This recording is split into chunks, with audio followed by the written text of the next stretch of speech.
Hello everyone, I am your host, the Crimson Warrior, and today I wanted to ask you guys, do you think Salamangreat is still meta going into our new format post the July ban list?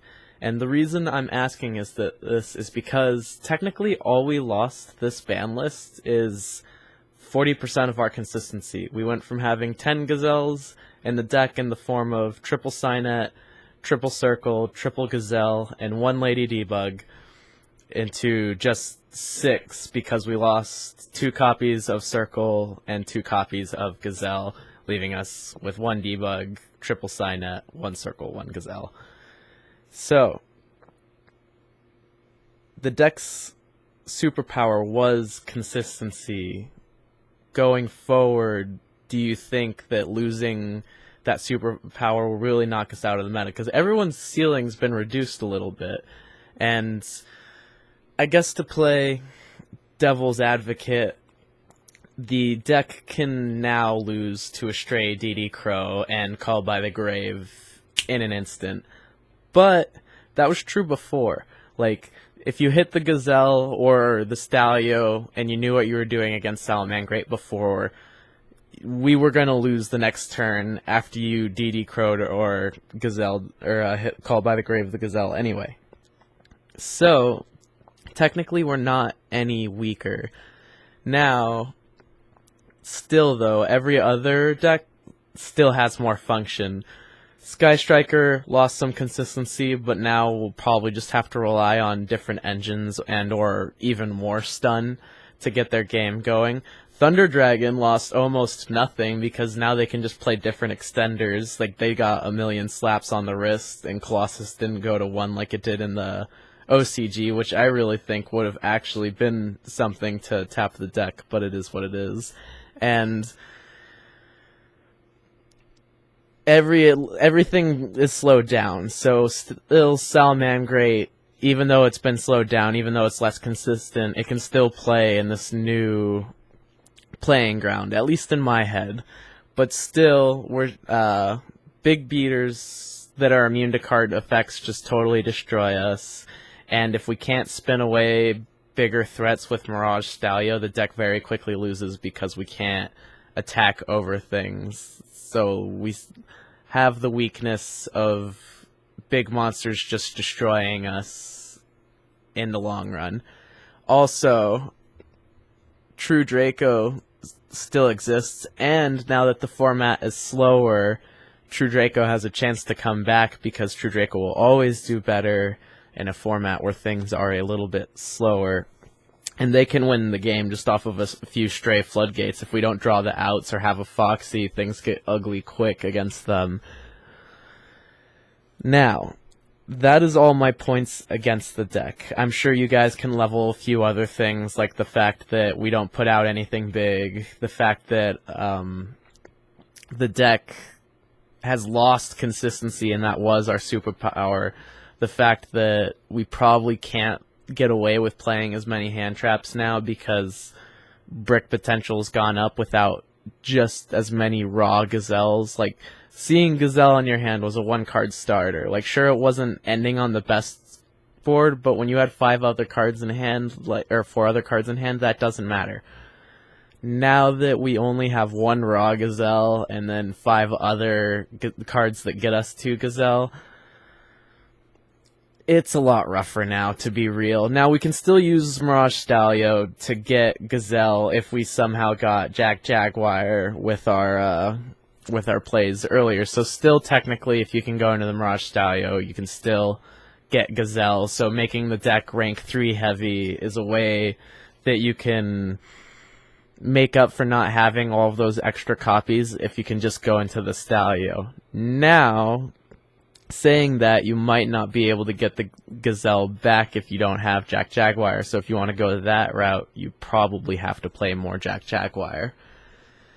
So, other than Stalio as a way to search, we still have Signet Mining, which still exists. Now, I know saying that makes some people cry because now budget versions of the deck are almost non-existent. If you don't have Signet Mining, you're going to be having a rough time with the deck. You just went from having 7 gazelles to having 3. That's really bad. Really bad. So the consistency, that's a huge drop. That's over 50% for the players that were doing that. Leaving the deck in a vulnerable position for those who don't have the money to shell out for Signet minings. I'm glad I bought mine when they were only $20 and people didn't realize that that was going to be our search for Marincess and all of that, which is really good because I want to play Marincess too. But back onto the topic at hand, you now need the Signet minings, and even Thanos Dragon kind of becomes semi-necessary just because you want to fix brick hands, especially if you want to go into trap-heavy builds.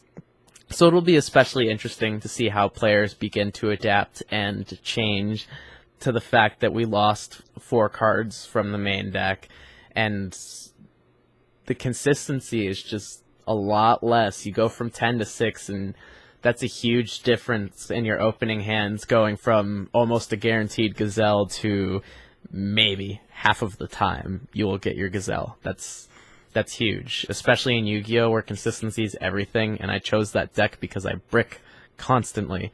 It's irritating, to say the least. And now the potential for that has gone up.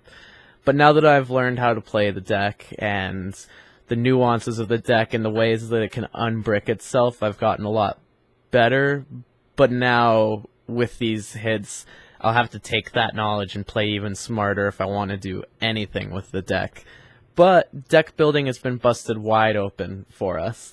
We have the ability to go into control variants if we want, like Solemn Judgments at 3 now, Super Polys at 3. We can control the game still.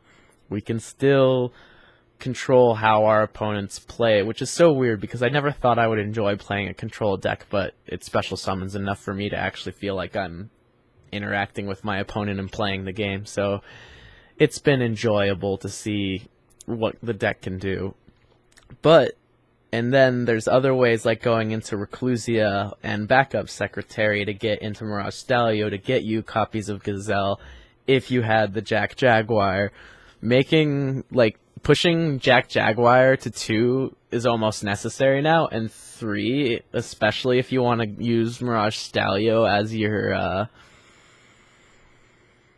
as your searcher for Gazelle, because then you can still go full combo and it's like we didn't lose anything. But those are my thoughts on Salamangreat being meta going forward. I want to know what you guys think. I've seen a couple videos posting tops already, and it's obvious the deck can still do what it does, but Thunder Dragon still has an incredibly high ceiling. Still less consistent because of less dangers, and the baby dragons have been hit, making them, I don't know if they'll even drop them entirely. Are they worth playing with just 2 baby dragons? Because the whole thing with the baby dragons was one goes into another, can possibly go into another. They just allow you to keep extending. They can use Crusadia instead, so there's not much loss on that front in my mind. Then there's Sky Striker, which sure they lost the multi-roll, but they still have triple engage and they still have triple Widow Anchor. They're still very able to play the game, and the smart player can still navigate a duel and get it for sure, especially if they're incorporating other engines. And pure Sky Striker just has to get more stun-oriented, even more stun-oriented, as much as I hate to say that because I like to play Yu-Gi-Oh! At least somewhat. I enjoy interactions back and forth, but it is what it is.